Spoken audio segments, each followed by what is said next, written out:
हरि ओम हरि ओम हरि ओम हरि ओम हरि ओम हरि ओम। प्रभु जी ओम, प्यारे जी ओम, मेरे जी ओम, रामा जी ओम, श्यामा जी ओम, ओम ओम ओम। नारायण नारायण नारायण नारायण। परमात्मा से मेल करने का नाम है योग। ये जो आसन वासन करते हैं वो तो स्वास्थ्य के लिए योग आसन है। वास्तव में योग क्या है? मेल। जैसे 5 और 7 का योग तो 12 हो गए, ऐसे जीव और ब्रह्म का योग तो मुक्ति हो गई। तरंग का सागर से योग,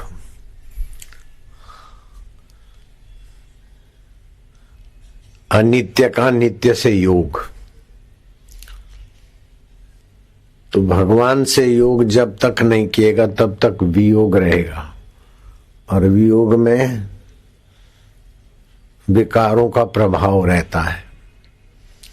वियोग में चिंता का प्रभाव रहता है, दुख का प्रभाव रहता है, भय का प्रभाव रहता है, कपट, सब गड़बड़ियां सब वियोग में होती हैं।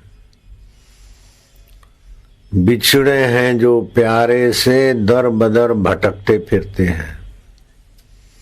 उस परमात्मा प्यारे से जिसका योग नहीं होता, वो न जाने कितने कितने शरीरों में भटकता है, कितने कितने पिताओं के शरीर से पटका जाता और माँ के शरीर में लटकाया जाता है। हर शरीर में मैं मेरा मेरा कर करके सब छोड़ के फिर वियोग हो जाता है। तो जब तक भगवत योग नहीं होता तब तक जीव की वासना, दुख, चिंता, भय, शोक जड़ मूल से नाश नहीं होता। रामायण में आता है, बिनु रघुवीर पद जिय की जरनी न जाई। परमात्मा पद की प्राप्ति के बिना जीवात्मा की तपन, दुख नहीं मिटते हैं। दुख दबना एक बात है, दुख भूलना दूसरी बात है, दुख मिटना तीसरी बात है। लेकिन दुख मिटकर दुख हारी का आनंद और सामर्थ्य आना, ये बहुत ऊंची बात है।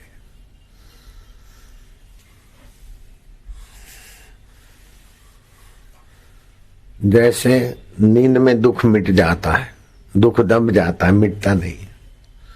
शराब में, नशे में, दूसरी बातों में दुख भूल जाते। लेकिन भगवान के साथ योग होने के बाद दुख मिटता है और उसकी जगह पर परमानंद प्रकट होता है। नित्य नवीन सुख प्रकट होता है। उसके लिए सुख क्लबों में, पिक्चरों में, फैशनों में सुख नहीं, उसका सुख अपने आप का है।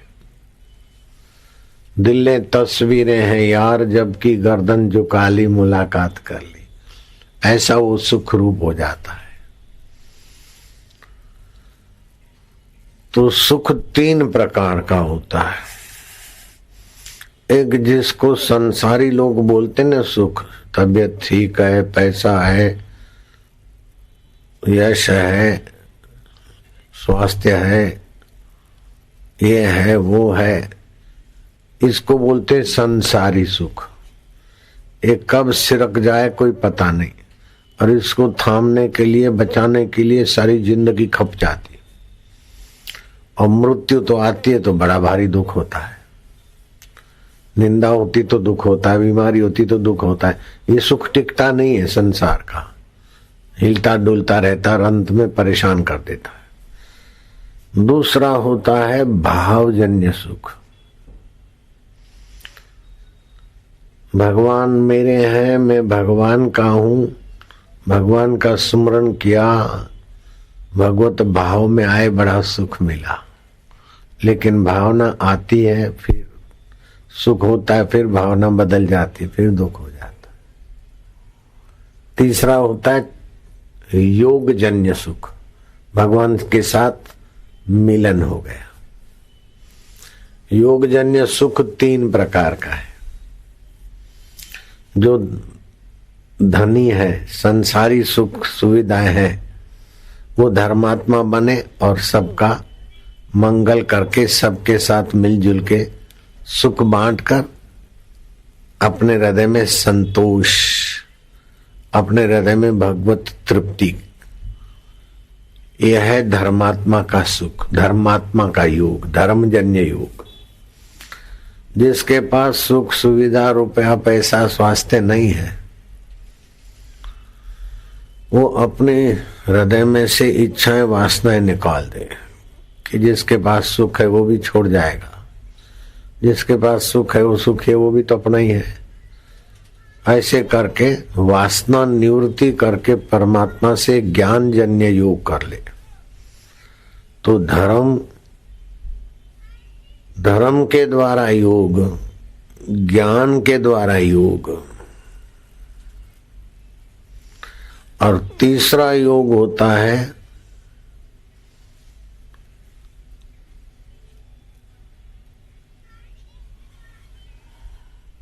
शरणागति योग,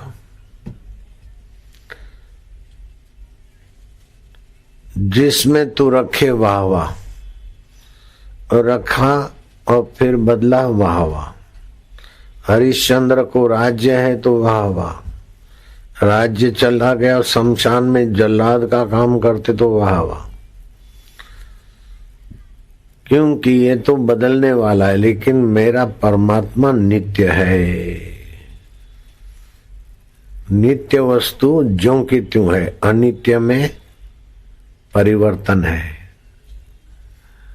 शरीर अनित्य है, शरीर मौत के तरफ जाता है। ये सब सुख और शरीर मरने वाला है, इसको जानने वाला अमर आत्मा है, वो परमात्मा का है, परमात्मा मेरा है। वो शरणागत समझता है कि संसार सरकता रहता है और असरक परमात्मा की मैं शरण हूं।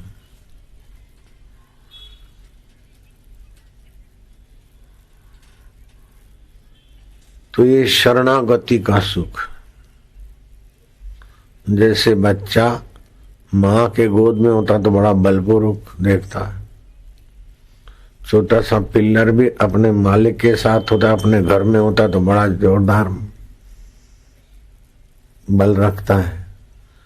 ऐसे ही भगवान में शांत होना, श्वास अंदर जाए और बाहर आए तो एक, श्वास अंदर जाए शांति, आनंद, भगवान की शरण का योग, शरणागति योग। तो धर्म ज्ञानजन्य योग, शरणागति योग और कर्म योग। खूब ध्यान से सुनना, बहुत पुण्य होता है, बहुत ज्ञान बढ़ेगा। भगवान कृष्ण कहते हैं कि हे प्रिय उद्धव, क्षण भर का भी ब्रह्म ज्ञान का सत्संग बड़ी आपदाओं से रक्षा करके जीव को मुझ आत्मा से मिलाने में सक्षम है। शास्त्र कहते हैं स्नातम तेन सर्व तीर्थम, उसने सारे तीर्थों में स्नान कर लिया। दातम तेन सर्वदानम, उसने सब दान कर दिया। कृतम तेन सर्व यज्ञम, उसके द्वारा सारे यज्ञ हो गए। ये न क्षणम मन ब्रह्म विचारे स्थिरम कृत्वा, क्षण भर के लिए भी ब्रह्म परमात्मा के विचार में मन को लगा दिया। उसने सारे तीर्थ कर लिए, सारे यज्ञ कर लिए, सारे दान कर लिए, सारे पितरों को तर्पण करके तृप्त कर दिया।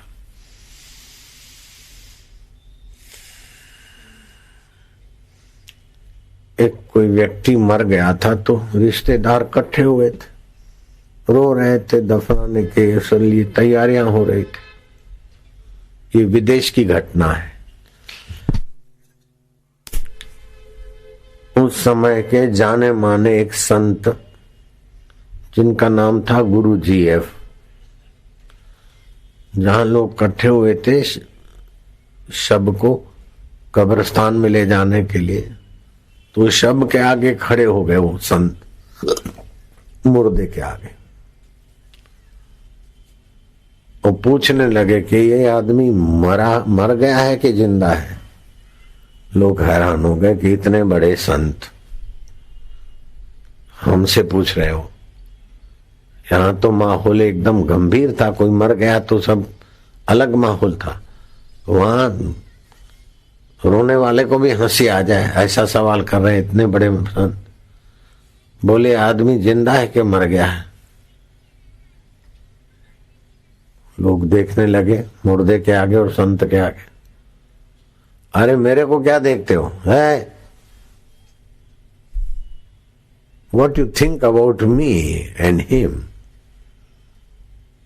मेरे लिए और इसके लिए क्या सोच रहे हो? मैं पूछता हूं कि जिंदा है कि मर गया?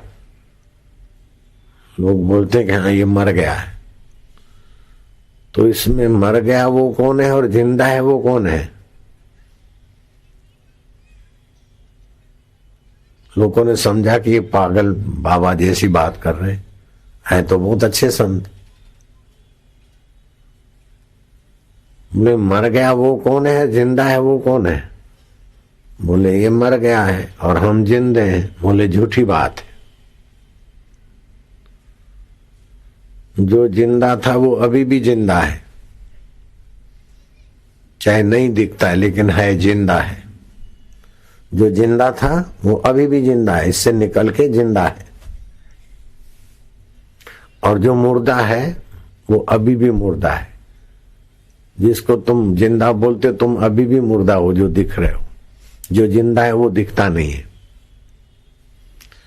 जैसे वायर दिखती है, खंबे दिखते हैं, बल्ब दिखते हैं, मशीनें दिखती है, लेकिन उसमें जीवन है, विद्युत का प्रसार होना। लाइट जीवन है। ये माइक ये सब दिख रहे हैं। अभी पावर हाउस का सप्लाई बंद हो जाए तो सब मुर्दा हो जाएंगे। क्या ख्याल है? ऐसे ये शरीर तो मुर्दा है और इसके अंदर जो चेतना है, जो जीवन है, वो जीवन तो जीवन है और मृत्यु तो मृत्यु है। तो ये शरीर 5 भूत, पृथ्वी, जल, तेज, वायु, आकाश, मन, बुद्धि और अहंकार, ये 8 चीजों वाला जो दिखता है वो तो मुर्दा है। लेकिन जिससे दिखता है, जो दिखता है, ध्यान देना, जो दिखता है वो मृत्यु है, जिससे दिखता है वो जीवन है। जिसको दिखता है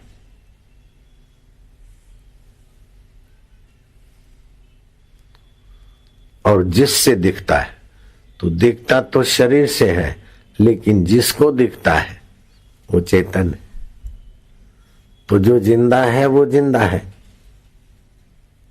और जो मृत्यु वाला है वो मृत्यु वाला है। तो ये 5 भूत, मन, बुद्धि, अहंकार, ये मृत्यु है। बचपन का शरीर, शिशु की मृत्यु हुई, किशोर जिंदा हुआ। किशोर की मृत्यु हुई, युवक जिंदा हुआ। युवक की मृत्यु हुई, बूढ़ा जिंदा हुआ। बूढ़े की मृत्यु हुई, अलग जीव जिंदा है। तो शरीर की मृत्यु होती रहती है। किशोर अवस्था, शिशु अवस्था, युवा अवस्था, वृद्ध अवस्था, बीमार अवस्था, स्वस्थ अवस्था, दुखी अवस्था, सुखी अवस्था, चिंतित अवस्था, निश्चिंत अवस्था। इसकी तो अवस्थाओं की तो मृत्यु होती रहती है। लेकिन इन अवस्थाओं को जो जानता है वो तो जीवन है। लोगों ने सोचा कि बाबा हम मानते थे कि तुम पागल हो, लेकिन अब पता चला कि हम ही पागल हैं। मृत्यु को जीवन मानने और जीवन का पता नहीं। क्या हाल है? जी रहे हैं, जी नहीं रहे, मर रहे हो। जन्मे से तब से अभी तक कोई 40 साल मरा है, कोई 41, कोई 70, हम 72 साल मर चुके। जिसको अगर मैं शरीर मानते हैं तो हम 72 साल मर चुके हैं। जिसकी मृत्यु उसकी मृत्यु है, और जो जीवन है वो जीवन है। तो जीवन से मेल करना योग है, और मृत्यु वाले शरीर से मेल करके सुखी होना ये संसारीपना है, सरकनापना है। तो शास्त्रकारों ने बहुत साफ साफ बोला, भगवान ने बहुत स्पष्ट कह दिया, भूमि रापो अनलो वायु खन मनो बुद्धि रेवच अहंकार इत्येव मैं भिन्ना प्रकृति अष्टधा। मुझसे ये अष्टधा प्रकृति भिन्न है। ये मुझसे दिखती है, मुझ में दिखती है, लेकिन मैं इनमें नहीं हूं, ये मुझ में नहीं है। ऐसे आप में दिखता है शरीर, शरीर दिखता है आप शरीर है, लेकिन शरीर मरा रह जाएगा, फिर भी आप रहेंगे। क्या ख्याल है? बचपन मर गया, आप है ना बचपन को जानने वाले। दुख मर गया, आप है ना जानने वाले। सुख मर गया, आप है ना जानने वाले। जो जानने वाले वो कौन है? उसके साथ योग करना, आहा, उसके साथ योग हो जाए तो आपका दर्शन करने वाले को जो शांति मिलेगी, जो सुख मिलेगा, जो प्रसाद मिलेगा, उससे उसके दुख मिट जाएंगे। इसीलिए बोलते कबीरा दर्शन संत के साहेब आवे याद, साधु नाम दर्शनम पातक नाशनम। कबीरा दर्शन संत के साहेब आवे याद, लेखे में वो ही घड़ी बाकी के दिन बाद। उसने अपना जीवन साध लिया, वो साधु हो गया। उसने परम कार्य साध लिया। तुमने मथुरा नाम सुना है? वृंदावन मथुरा सुना है ना? मथुरा में डीजल पेट्रोल की रिफाइनरी है गवर्नमेंट की। हजारों लाखों लीटर रोज रिफाइन होता है, पेट्रोल डीजल आदि। रिफाइनरी है सरकारी, पता है ना आपको? तो बड़े बड़े टैंकर भागते हैं वहां से। तो फियाट गाड़ी में बाई बैठी थी, उसका पति ड्राइवर। टैंकर ने मारी जोर से टक्कर, फियाट उसी समय चूरा हो गई। पति मर गया, ड्राइवर मर गया, 2 बच्चे बेटे मर गए। और उस बाई को लगा ऐसा टक्कर एक्सीडेंट का कि रीढ़ की हड्डी में फ्रैक्चर हो गया। आगरे की अस्पताल में उसको भर्ती कर दिया। आगरा नाम सुना है ना तुमने? अब उसके रिश्तेदार रोते रोते जा रहे हैं कि अरे तुम तो उड़िया बाबा संत का दर्शन करने जा रही थी और टैंकर ने इतना कहर किया। तुम तो धर्मात्मा थी, तुम्हारे आंखों के सामने पति की लाश, 2 बच्चों की लाश, ड्राइवर की लाश, ये तीसरा जो बच्चा है कोई गरीब बाई मर गई थी झोपड़े वाली, उसका दूध पीने वाले बालक को तूने पाला था। बच्चे को कुछ नहीं हुआ, तेरे को फ्रैक्चर हुआ, तू अस्पताल में पड़ी है, साल भर बेड रेस्ट में। क्या ये भी जीवन है? उसने सत्संग सुना था, बोले हाँ यही जीवन है कि पति की लाश, बच्चों की लाश देखने पर भी जीवन जीवन है। मैंने अपने पति की आत्मा को कहा कि जीवन तो शाश्वत है, जिसकी मौत होनी थी वो ही मरा है। जो पहले नहीं था बाद में नहीं रहेगा, वो अभी नहीं की तरफ जा रहा है। आप पहले भी थे, अभी भी हो, बाद में भी रहोगे। बेटे, इस शरीर के बेटे तो ये मुर्दा होके पड़े हैं, लेकिन तुम वास्तव में परमात्मा के सपूत हो। तुम्हें परमात्मा भी नहीं मार सकते, क्योंकि परमात्मा का आत्मा और तुम्हारा आत्मा एक है। जैसे घड़े का आकाश और महाकाश एक ही है। घड़े को कोई तोड़ देगा, लेकिन घड़े के आकाश को कोई नहीं तोड़ेगा। ऐसे ही तुम्हारे शरीर रूपी घड़े की मृत्यु हुई, तुम तो मृत्यु के बाद भी जीवन हो बेटे। ये सत्संग की बलिहारी है कि 2 बेटों की लाश पड़ी है, पति की लाश पड़ी है, ड्राइवर की लाश पड़ी है, और मेरा शरीर मोहताज है। साल भर में यहां पड़ी रहूंगी, अभी तो 10-5 दिन बीते हैं। लेकिन आप दुखी होके आते तो मुझे लगता है कि आपके जीवन में सत्संग नहीं है। सत्संग सुनाते और लोग हंसते हुए जाते, जब साल भर पूरा हुआ, 1-2 दिन में छुट्टी मिलने वाली, तो अमेरिका के रिश्तेदार आए। अरे रे रे रे, हमने सुना तुम्हारे साथ बड़ा अनर्थ हुआ, भला ये हुआ ये हुआ। बोले रोइए मत, साल भर में रोने वाले आए, हंस के चले गए। जीवन तो निष्कलंक है, और जिसकी मृत्यु होती उसमें तो कभी कुछ कभी कुछ कभी किस कैसे भी सके मरने वाला है। जो मरने वाला था उसको ही फ्रैक्चर हुआ है, जीवन को फ्रैक्चर नहीं हुआ। बोले तुम इतना धर्मात्मा थी फिर भी तुमने दुख देखे। बोले आप बहुत ठीक बोलते हैं, हमने दुख देखे हैं, हम दुखी नहीं हुए हैं। अगर सत्संग नहीं होता तो हम दुख के साथ जुड़कर बेटा मर गया हाय हाय हम दुखी होते, पति मर गया हाय हाय, मुझे फ्रैक्चर हुआ हाय हाय। तो न जाने ये साल भर में, अब कल परसों तो मैं अस्पताल से बरी हो जाऊंगी, छुट्टी हो जाएगी। लेकिन जीवन का ज्ञान नहीं मिलता तो शरीर की मृत्यु में हम ही तो मरे जाते हैं। लाखों करोड़ों रुपयों से जो जीवन नहीं मिलता, वो चित्तौड़ समिति ने जीवन और मृत्यु का रहस्य सुनाने वाला सत्संग आयोजन कर दिया। जो लाखों करोड़ों रुपए से निर्दुखता नहीं मिलती है, वो हंसते खेलते तालियां बजाते निर्दुखता का ज्ञान मिल रहा है। इस ज्ञान को आपने संभाल के रखा तो निहाल हो जाओगे, लेकिन खाली सुनकर भूल भी जाओ तभी भी ये ज्ञान कोई छीन नहीं सकता। भूल सकते हो लेकिन छूट नहीं सकता। मृत्यु के समय भी याद आए ओम ओम ओम ओम, मन अमर आत्माओं में मृत्यु को जानता हूं, सदगति हो जाएगी। दुख आए कि मैं दुख को जानता हूं। जो निगुरे लोग होते हैं भक्ति भाव तो करते हैं, माता जी को पूजते हैं, किसी को पूजते हैं, लेकिन सत्संग नहीं है। वे शरीर को मैं मानते, मृत्यु वाले को मैं मानते, और अमरता को कहीं आकाश में मानते, कहीं साथ में अरस में होगा। अरे भाई,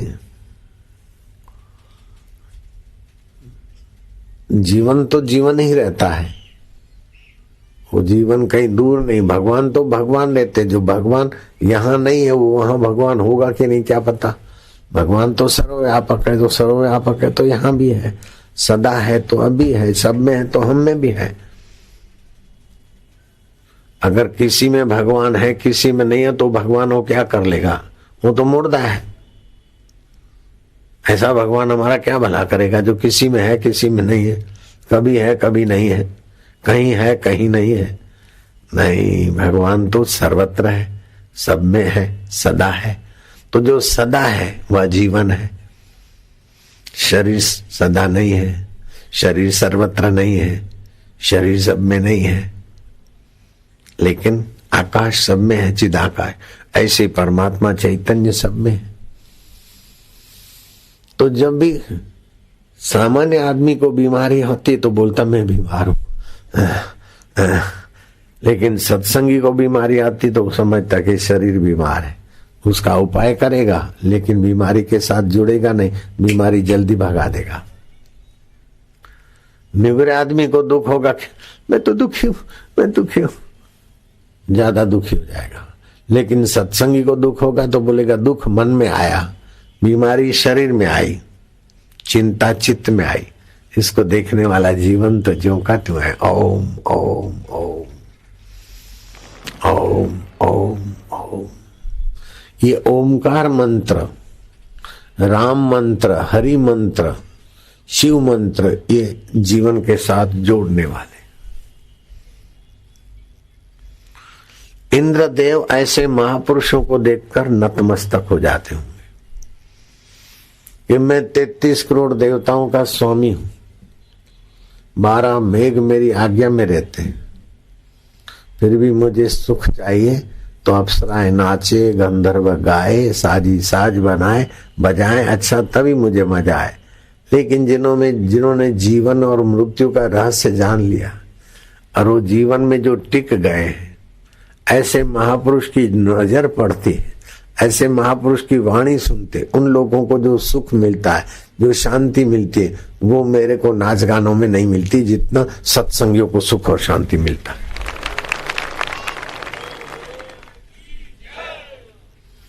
नाच गान में तो पुण्यों का ह्रास होता है, लेकिन सत्संग में नासमझी का ह्रास होता है, अज्ञान का ह्रास होता है, दुख और चिंता का ह्रास होता है, अहंकार का और ममता का ह्रास होता है और परमात्मा का रस मिलता है।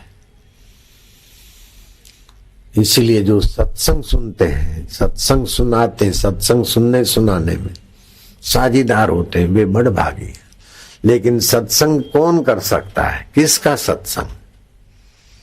नेता बोलेगा तो भाषण होगा, क्या ख्याल है?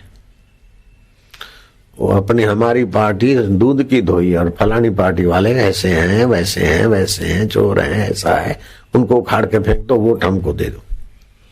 नेता के भाषण का नजरिया ये रहेगा। प्रोफेसर बोलेगा तो अपने विषय की व्याख्या करेगा, इसमें ये लिखा, उसमें ये लिखा, इसमें ये लिखा। अगर कथाकार कथा करेगा तो पुराणों के, शास्त्रों की। उपदेशक इधर उधर का सुन के इकट्ठा करके किसी गुरु का, किसी भगवान का नाम लेके अपना रोजी रोटी।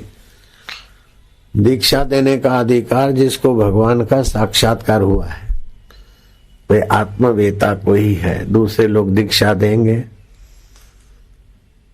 तो दीक्षा लेने वाला, दीक्षा देने वाला। कबीर जी बोलते हैं, बंधे को बंधा मिले, छूटे कौन उपाय, सेवा कर निर्बंध की पल में दे छुड़ाए। गुरु लोभी शिष्य लालची, दोनों खेले दाव, दोनों डूबे बावरे, चढ़ी पत्थर की नाव। कबीर जी ने कहा है। तो जो निर्बंध नारायण स्वभाव में जीवन में जगे हैं, ऐसे आत्मवेता संत के लिए परमात्मा प्राप्ति कठिन नहीं है। आपके लिए भी कठिन नहीं। जीवन है, जीवन है, मृत्यु है सो मृत्यु है। भाग त्याग लक्षणा से समझ कर उसमें थोड़ा एकांत में अभ्यास करके टिक जाना है। भगवान को बनाना नहीं है, भगवान के पास जाना नहीं है, भगवान को बुलाना नहीं है। दूर होए तो बुलाएं, दूर होए तो जाएं, नहीं हो तो बनाए। वो तो मौजूद है, केवल अपनी बुद्धि पर जो ना समझी के संस्कार पड़े हैं, वो अनुभवी महापुरुषों से सत्संग सुनते, उनके बताए मार्ग के अनुसार वो संस्कार हटाकर जो कहते हो जानना है। तो उसमें एक तरीका ऐसा है कि भगवान कृष्ण कहते हैं, सुखम वा यदि वा दुखम से योगी परमो मता। सुखद अवस्था आए चाहे दुखद अवस्था आए, लेकिन ये अवस्थाएं आई है तो ये जीवन नहीं है। जीवन उनको जानता है। तो दोनों अवस्थाओं में जो सम रहता है वह परम योगी है, भगवान ने कहा।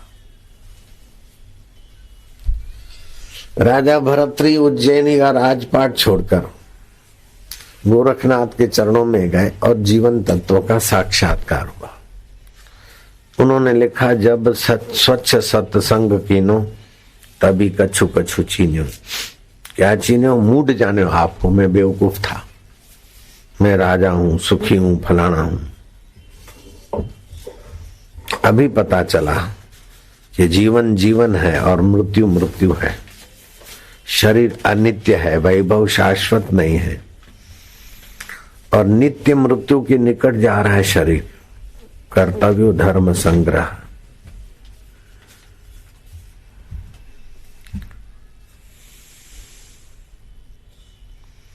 मन में काम, क्रोध, लोभ, मोह आदि आए, उस समय अपने जीवन को जानो तो उसका प्रभाव कम हो जाएगा। जैसे मलाई रखी है, रबड़ी रखी है, लस्सी रखी है, मक्खन रखा है या खाना रखा है, कुत्ता बिल्ला आता है तो क्या करते हो? ओए ओए ओए ओए ओए बस बस थोड़ा मरा, हाय मर, भगाते हो ना। ऐसे जब चिंता है तो ओम ओम ओम ओम ओम ओम, भय आए शोक आए बीमारी, हरि ओम ओम ओम ओम ओम ओम।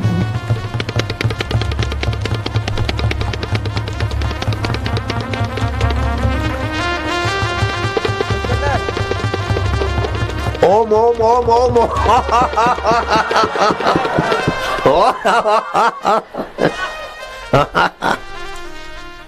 बताओ, दुख रहेगा, चिंता रहेगी। और डंडा फेंका तो कौवा मक्खन उठाएगा, दूध में मुंह डालेगा कौवा।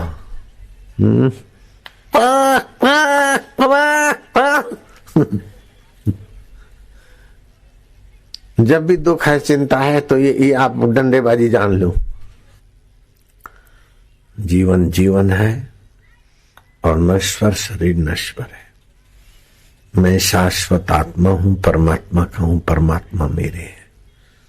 ओम ओम ओम। जीवन की 87 श्वास चल रहे।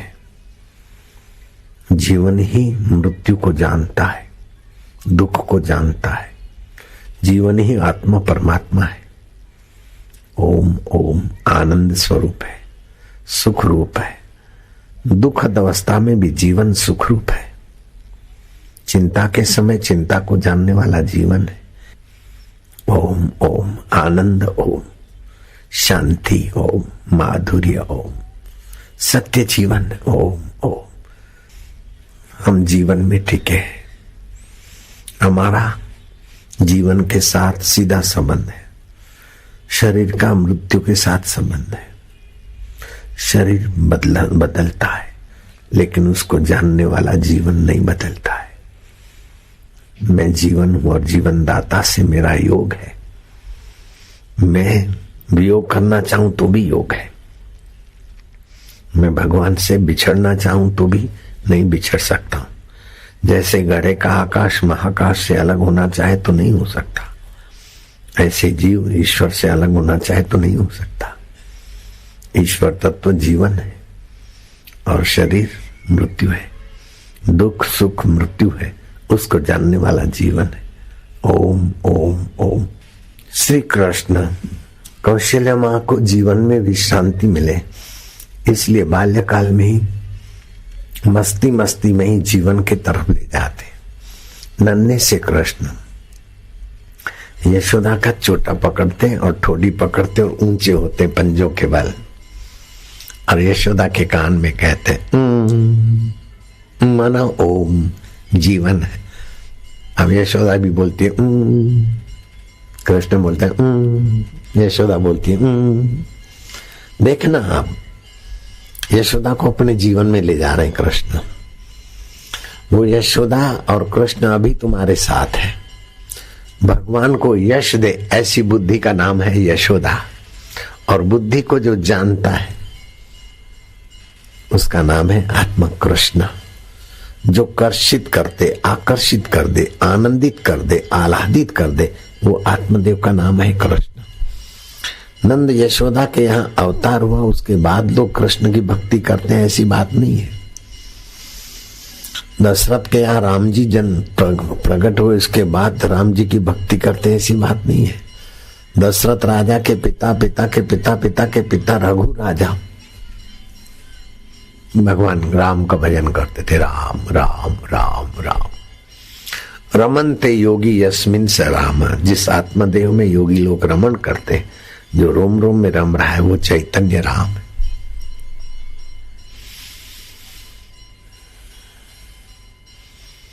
ऐसे ही कर्षति आकर्षति थी कृष्ण, जो कर्षित आकर्षित आनंदित करता है वो आत्म कृष्ण है।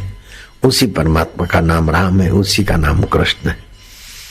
तुलसीदास ने दुनिया को अपने दृढ़ भक्ति का परिचय देते हुए जो कृष्ण है वही राम है, उसका प्रत्यक्ष अनुभव कराने के लिए एक बार ठान ली। वृंदावन लोगों ने कहा महाराज चलो भगवान के दर्शन करने। बांके बिहारी के मंदिर में तो पहुंच गए, न हाथ जोड़े, न सिर झुकाए, न प्रणाम करे। पंडा लोग बोले भगवान है प्रणाम करो। बोले ये तुम्हारा भगवान है, मेरे भगवान थोड़े हैं। संतों की भी कोई मौज होती है। बोले महाराज जी भगवान है आपके हमारे नहीं नहीं नहीं, मेरे भगवान तो है धनुष्यधारी, ये तो तुम्हारे हैं बांके बिहारी, मक्खन मिश्री खाओ उनके नाम से कमाओ, मेरे भगवान तो मर्यादा पुरुषोत्तम है, ये तो लीलाधारी तुम्हारे हैं। बोले महाराज तुम्हारे हमारे क्या प्रणाम करो। बोले तुलसी मस्तक तब नमे धनुष बाण लियो हाथ, तुलसीदास का मस्तक तब नमेगा, ये बांके बिहारी धनुष बाण हाथ में ले लेने, एक कहीं है तो फिर धनुष बाण ले ले, उनको क्या देर लगती। तुलसी मस्तक तब नमे धनुष बाण लियो हाथ, कित मुरली कित चंद्रिका कित गोपियन को साथ, अपने जन के कारणे श्री कृष्ण भयो रघुनाथ, अवध धाम धामांजी पति अवतारण पति राम, सकल सिद्ध पति जानकी दासन पति हनुमान। तो राधा जी जानकी बन गई, बंदरों का स्वामी हनुमान आ गया बलराम की जगह पर। सकल सिद्ध पति जानकी दासन पति हनुमान, कर कहे धनुष चढ़ाइयो चकत भय सबको, मगन भय सिया जानकी देख राम जी का रूप। जो राम मंदिर में जाते आरती के समय ये गाते सुनते हैं।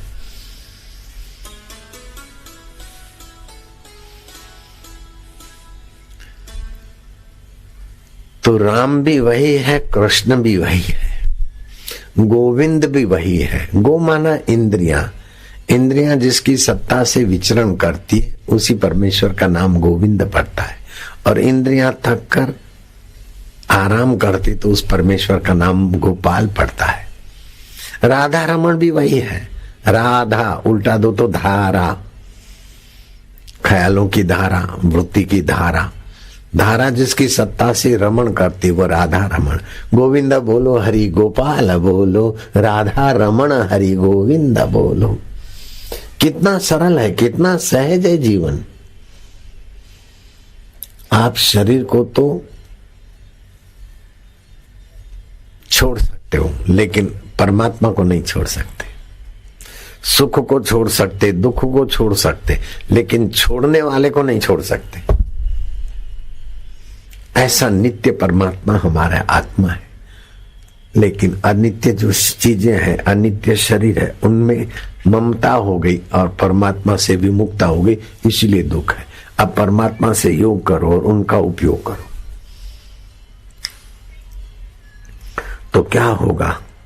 मन में काम क्रोध आदि दोष शांत होने लगेंगे। बच्चे को जन्म दोगे लेकिन कामी नहीं रहोगे, व्यवहार करने के लिए आंख दिखाओगे लेकिन अंदर क्रोधी नहीं रहोगे। जैसे रंगमंच पर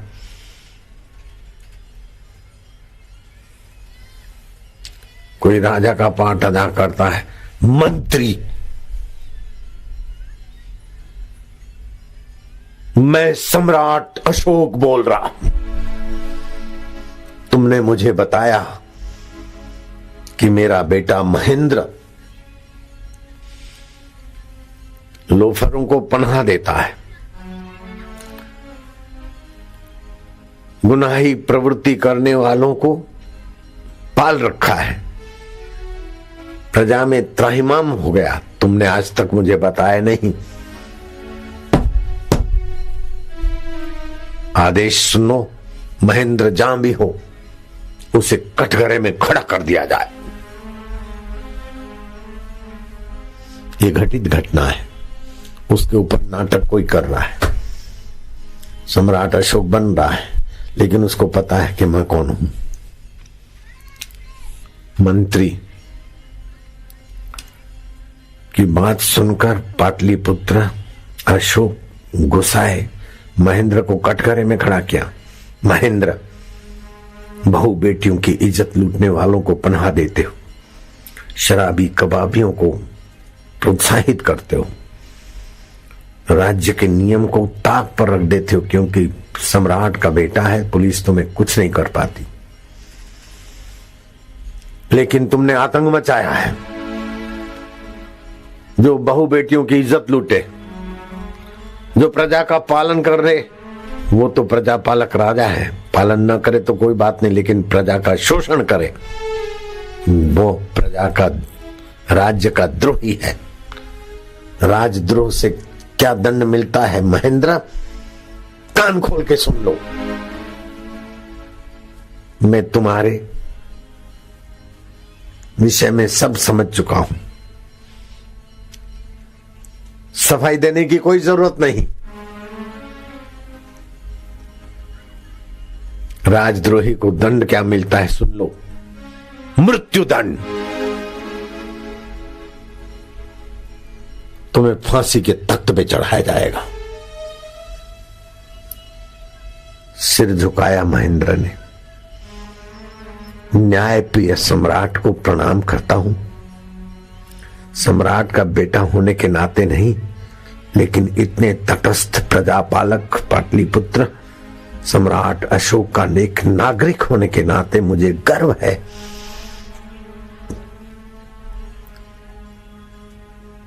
कि मंत्री राधागुप्त ने जो कहा है वो सब सत्य है। राधागुप्त की बात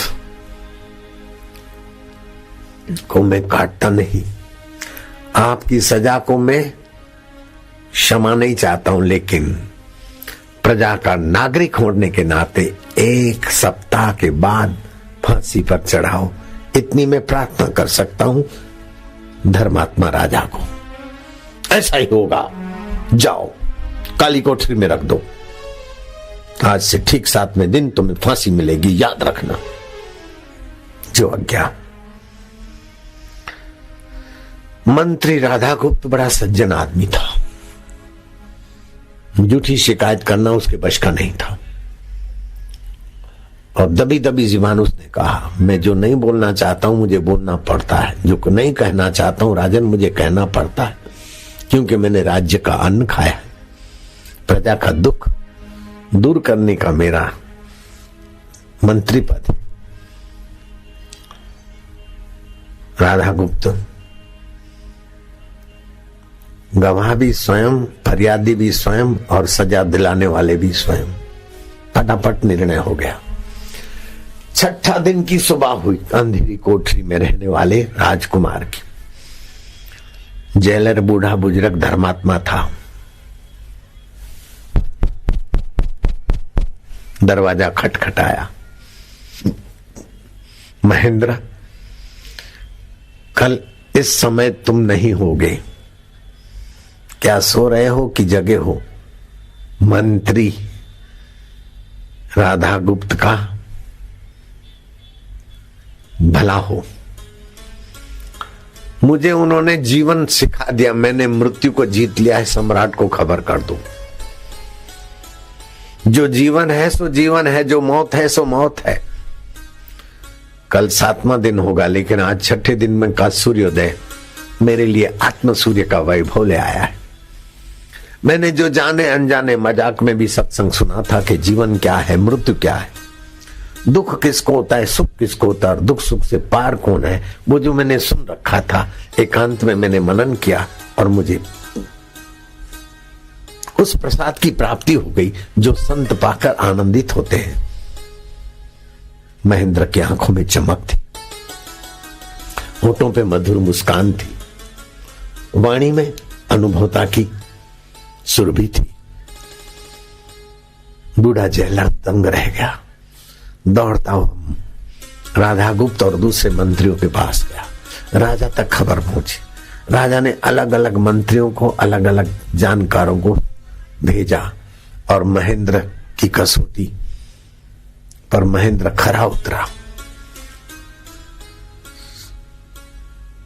सम्राट प्रसन्नता से फूला न समाया। उसकी रात स्वर्गीय रात बीती। जिस बेटे को फांसी लगानी थी वो बेटा जीवन को जान चुका है। बाप तो अधूरा रह गया, लेकिन बेटा, गुनाहगार बेटा पूरा हो गया। पूरा प्रभु आराधिए, पूरा जहां का नाम, नानक पूरा पाइए, पूरे के गुण गाओ। हे राधागुप्त, महेंद्र सत्य को उपलब्ध हो गया। हाँ महाराज, तुम्ही ने उसकी गुनाही प्रवृत्ति तो बताई थी। बोले हाँ महाराज, गुनाही आदमी अगर बदलना चाहता है तो जैसे गुनाह में तेजी से गिरता है, ऐसे जीवन में भी तेजी से चलता है।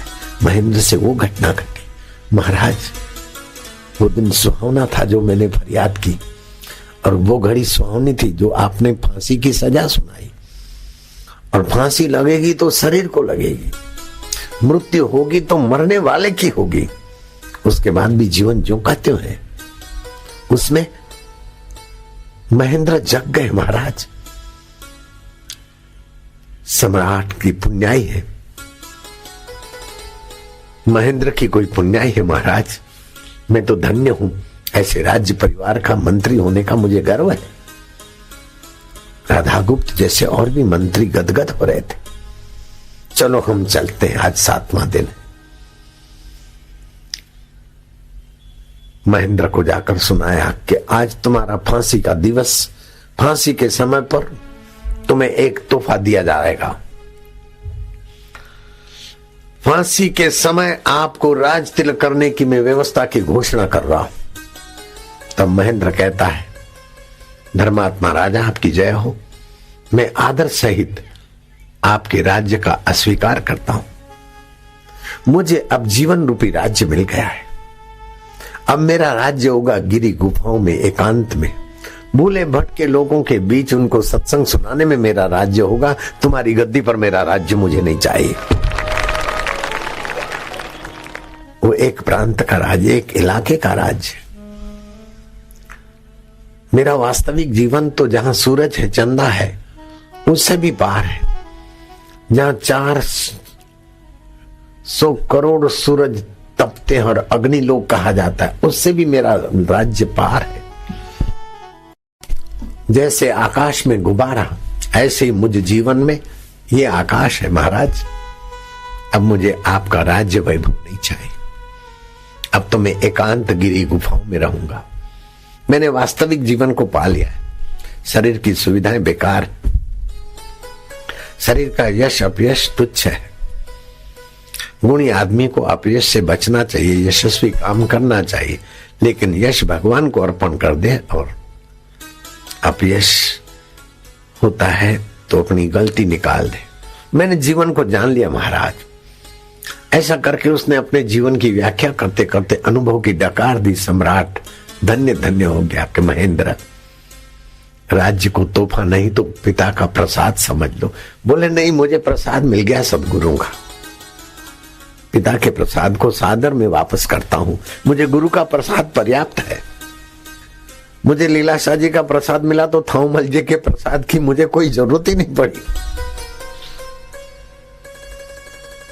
लीलाशाह बाबू का प्रसाद मिल गया ना, अब मुझे किसी पिता के प्रसाद की जरूरत नहीं तो हर जन्म में न जाने कितने बापों ने कितना प्रसाद दिया होगा। लो बेटा अब तुम संभालो। न बाप संभाल पाया न बेटा संभाल पाया, क्योंकि जिससे मृत्यु जुड़ी है उसका संभलेगा तो क्या संभलेगा, और जिससे जीवन जुड़ा है उसका बिटेगा तो छूटेगा तो क्या छूटेगा। मैं तो चित्तौड़ समिति को धनभागी मानूंगा, चित्तौड़ वासियों को खूब धन्यवाद दूंगा कि कैसी ऊंची बात सुन रहे, जिससे 7-7 पीढ़ियों का मंगल हो जाए। कुलम पवित्रम जननी कृतार्था वसुंधरा पुण्यवती चैव। ये सत्संग सुनने वाले का कुल पवित्र हो जाएगा। जिस घर में जिस धरती में रहता है वो कृतार्थ हो जाते। शिव जी कहते हैं, धन्या माता पिता धन्यो गोत्रम धन्यम कुलोद्भव धन्या च वसुधा देवी यत्र स्यात् गुरु भक्ततः। उसकी माता धन्य है, उसके पिता धन्य, उनका कुल और गोत्र धन्य, जिनके हृदय में गुरु भक्ति है, गुरु का ज्ञान है। और गुरु का ज्ञान है कि तुम अपने जीवन की तरफ देखो। गुरु जी ने कहा कि ये मरा कौन है, जिंदा कौन है? बोले हम जिंदे हैं, ये मरा है। झूठी बात है। जो मरा है वो मरे हैं, और जो जिंदा है वो अभी भी जिंदा है। जो जीवन है वो अभी भी जीवन है। जरा सावधान रहकर, श्वास चल रहा है, अंदर गया ओम, श्वास बाहर आया गिनती, अंदर गया ओम। ओम जीवन के साथ तुम्हारी स्मृति कराएगा, जोड़ देगा। श्वास गिनते गिनते शांति आनंद में सो गए। सुबह उठे तो ओम शांति। जो जीवन है जीवन है, जो मौत है मौत है। जो भी मिलेगा आएगा, छूटेगा, सब मर जाएगा, फिर जीवन में जीवन के बल से ये शरीर जीता है, लेकिन शरीर के बाद भी जीवन तो रहता है। दुख को भी जानता है जीवन, सुख को भी जानता है जीवन, चिंता को भी जीवन जानता है। चिंता जीवन को नहीं जानती, शरीर आत्मा को नहीं जानता, आत्मा शरीर को जानता है। हाथ को तुम जानते हो, तुम जीवन हो, हाथ तुमको नहीं जानता है, हाथ मरा हुआ है। पैर तुमको जानता नहीं, तुम पैर को जानते हो, तुम जीवन हो, पैर जीवन नहीं है। लगता है कि पैर जीवन है, हाथ जीवन है, नहीं, ये मृत्यु का ठेला है, उसको चलाने वाले तुम जीवन हो। मरने वाली वस्तुओं को मेरा मानते और सोचते कि ऐसा क्यों हुआ, ऐसा क्यों हुआ, इसीलिए दुख बनाते। नहीं तो पति की लाश है, बच्चों की लाश, लेकिन सत्संग जीवन का है, भाई दुखी नहीं हुई, ठीक ठाक हो गई। इससे बड़ा दुख क्या हो सकता है?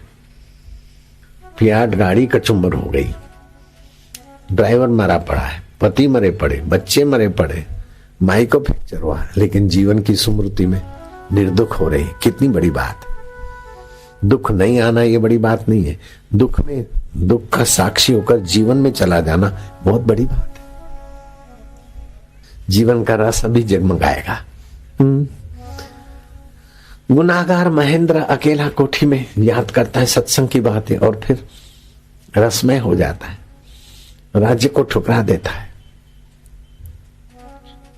देश भर में विचरण करता है, श्रीलंका तक।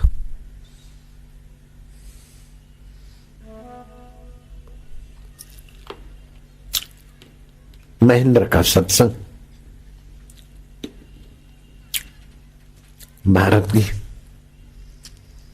सीमावर्ती इलाका, चीन के इलाकों में, बर्मा में महेंद्र के अनुयायी, महेंद्र के सत्संगी। ऐसे लीलाशाह बापू ने जो जीवन दिखाया तो मेरे भी बहुत सारे अनुयायी, अहंकार रहित, चिंता रहित, मृत्यु वाले शरीर में होते हुए भी अमरता की तरफ आ गए।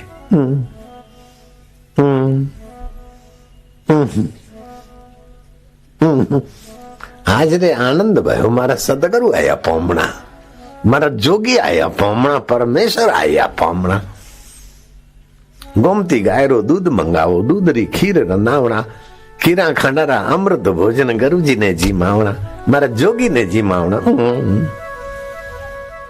फूलों जेड़ी प्रेम री चादर, फूलो रा पे रावणा, फूलो फूलो मैं फिरू, मारा फूलो रा पे रावणा, मारा हारो रा पे रावणा। आज रे आनंद भयो, मारा सदगुरु आया पोमणा।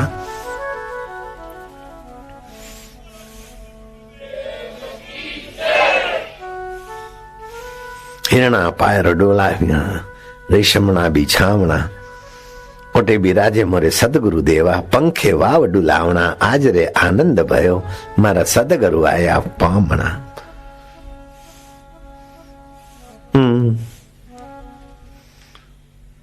मथुरा में तो कंस मारियो, लंका जी में रावणा, कूद पड़ो कालिंदर माथे, नागनाथ के रावणा। आज रे आनंद भयो, मारा सदगुरु आया पामणा, मारा जोगी आया पामणा, मारा परमेश्वर आया पामणा।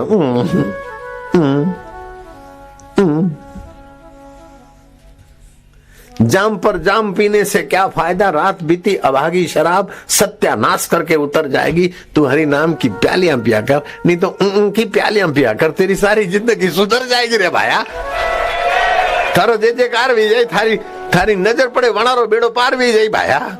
थारा बाप रो कहीं जाए रे सोरा, अतरुज करनु है बीजो करनु काई है।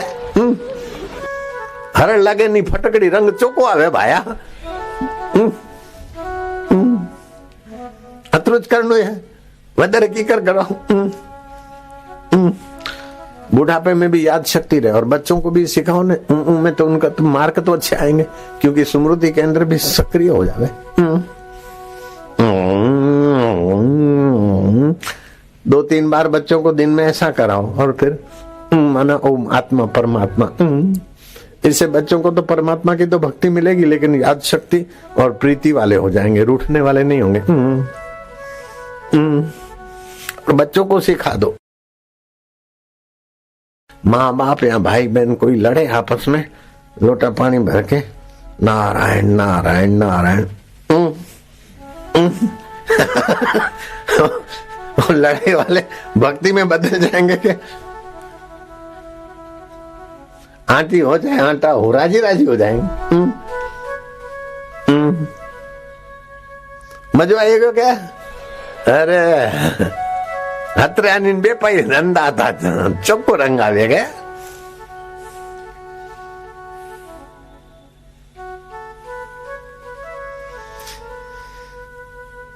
ये होने से मन में काम क्रोध आएगा तो सही, टिकेगा नहीं, आत्मविलास होगा। विहित भोग में भी आसक्ति नहीं होगी। अधर्म तो नहीं करोगे, शराब कबाब नहीं, लेकिन जो ठीक खाना पीना पहले अच्छी आसक्ति होती, अब ठीक है संयम से खा लोगे। और कर्मों में दौड़ भाग, पहले जो आसक्ति थी वो नहीं, अब कर्मों से भी उपरामता होगी। मजो आवे। धीरे धीरे झंझट छूटता जाएगा। गप सब चैनल ये वो भी छोड़ो। ये चोको लागे क्या? मोटे कहीं देखणु, आंख बगाड़े, चरित्र बगाड़े, मोटे कहीं देखणु।